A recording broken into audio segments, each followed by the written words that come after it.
Hello friends, today we will study for loop in Python. The for loop in Python is quite different from for loops in other languages. It is easier to understand the for loop in Python and is very powerful in nature. If anyone gets a good and clear understanding of this for loop, then believe me, no one can stop that individual from being a great coder. Let's understand the concept of for loop using a few code snippets. Also, let us make the session very interactive so that we can extract the maximum from it. The for loop in Python uses a function which is called range. Range is a function in which if you provide two extreme numbers, it will generate a set of numbers between those two numbers. I will show you a code in which you can write numbers from 1 to 10. We will print number from 1 to 10 using for loop. The code will look like this. Let me show you the code for better understanding. So I am just sharing you the code. The code, since it's a for loop, it will start with for I in range. I am writing for I in range 1, 11. I say print I. So you can see the code for I in range 1 to 11. I say print I. Let me press the play button. Wow, you can see we get the output from 1 to 10. This is the code, guys. I will first run the code and explain how it is working. So you have got an output 1, 2, 3, 4, 5, 6, 7, 8, 9, 10. If you are a little bit confused, then let me explain what actually happened. We are calling the range function. We are giving input to the range function as 1, 11. In range function, the first number which is 1 is included and the second one 11 is excluded. So the function range is generating numbers from 1 to 10. Due to this code, we got an output of 10 numbers which are 1, 2, 3, 4, 5, 6, 7, 8, 9, 10. Now we are going to loop through each and every number. When the value of I is 1, we are printing it. Then the loop comes and the value of I becomes 2. The loop increases. Let's think as for I in 1, 2, 3, 4, 5, 6, 7, 8, 9, 10, print I. So we can see that the function of range is to generate a series of numbers between two numbers. Then the for loop runs between all these numbers. So in this loop there is no starting condition, no increment condition, no stop condition. In other languages, we have to give them conditions. We have to give them a set of numbers and give the loop through. In this for loop, we can apply one more argument which is called the step size, which means at what interval each new number should be generated. If you have written 2, then instead of 1 will not come 2 but 3. Let me show you with the code. I am writing for I in range, which is 1, 11, 2. So you can see there's a third argument and I am saying print I. So now when I press the play button, you can see the value is 13579. The third parameter is called step size, in which helps us to make the jumps. We can also print number in the reverse condition. Let's say from 10 to 1. Let's say we want the sequence as 10, 9, 8, 7, 6, 5, 4, 3, 2, 1. For that, let me write the new Python code. I'm writing for I in range. The syntax has to be the same.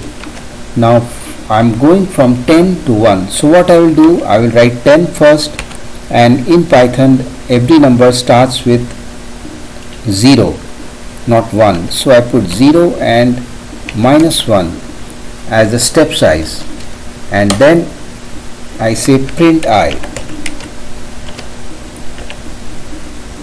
Now friends, just have a look at the output of the code. I press the play button. Now we can see that the loop is very powerful feature. Not only it can iterate over numbers, it can iterate over characters. So this one, the reverse loop.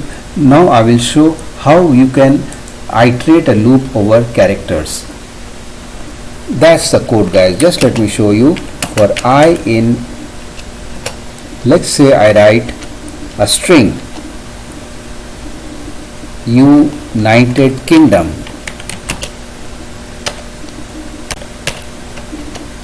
Now have a look, friends. I say for I in United Kingdom, print I. Okay, I think there's an error. Python is case sensitive, so I write print I. Now I press the play button.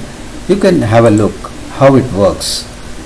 Wow, just see, it has iterated through each and every character of the string United Kingdom.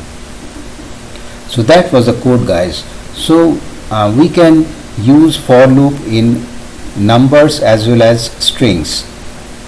Besides this, we can also use for loop in case of lists. Lists, you must be knowing, are a data type in Python. So if I write for I in 1, 2, 3, 4, 5, I'm using a list. I say print I. The moment I say print I and I press the play button, okay, I'm saying print I, and you can see it is giving me the output 1, 2, 3, 4, 5. I can use this in the case of tuples also. Tuples are also a data type in Python, which encloses with parenthesis. So I'm writing print I,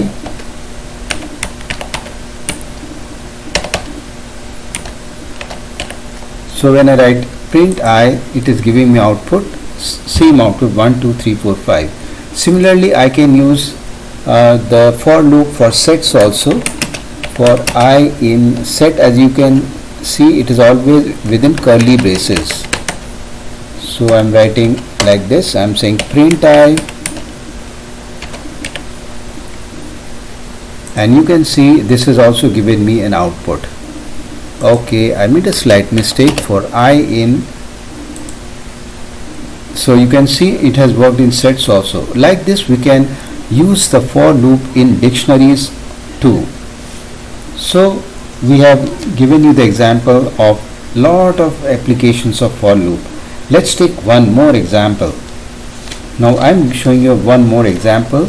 There is a town whose current population is 10,000. Let me show you the town. There is a town whose current population is 10,000. The population of the town increases at 10% every year. So we have to write a program depicting the population of the last 10 years. We will be printing. So it will show the population of 2022, 2021, 2020, 2019 and so on. So first 10th year, then 9th year, then 8th year and so on till the first year. So here we have to remember that population is increasing by 10%. So the more we revert backwards, we will keep decreasing the population. So let's write the code. We will use a for loop for this. Now to do this, I will be first creating a variable which is the current population. So I will create a variable called curpop is equal to 10,000. So you can see I've created a variable called current population in the curpop. Now I am running a loop for I, which is in the range 1 to 11. So I will apply a reverse loop for this case. So let me show you the code. I'm writing for I in. Let me show you the code, which is first is 10 comma 0 comma minus 1. So you can see I will write 10 comma 0 comma minus 1. First will come the 10th year, then the 9th year, then the 8th year with the population figure. So we will simply print the value of I representing year. Side by side we will represent in that year what is the population. Current pop is 10,000. For I in 10 comma 0 comma minus 1, print I and car pop. So what I will do is I will say print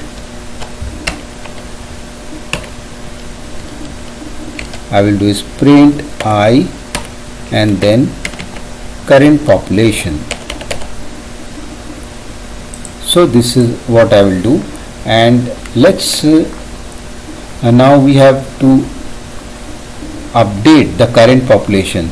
When we go back each year, the population will get reduced, so we will decrease the current population by a factor of 10. Let's now see how we will write this in the form of Python code. So I have written the Python code, and the last line what we will writing is what is the current population. The current population in this case will be equal to current population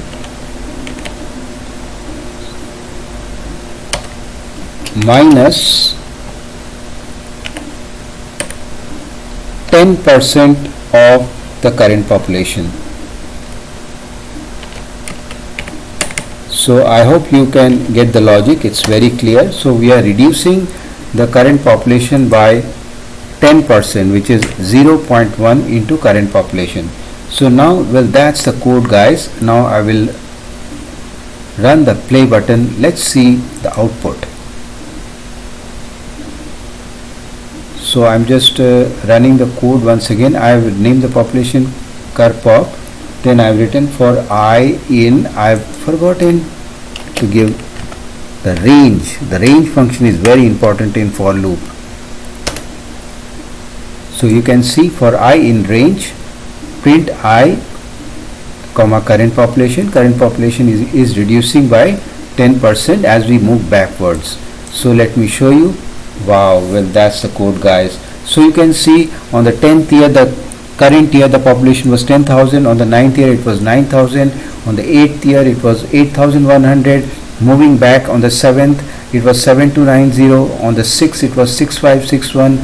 5th it was 5904. 4th it was 5314, and the 3rd it was 4782, and 2nd 4304, and on the 1st year it was 3874. So well, that's a code, guys. So that was how we are using for loop in Python. So that is the code in which we applied negative for loop.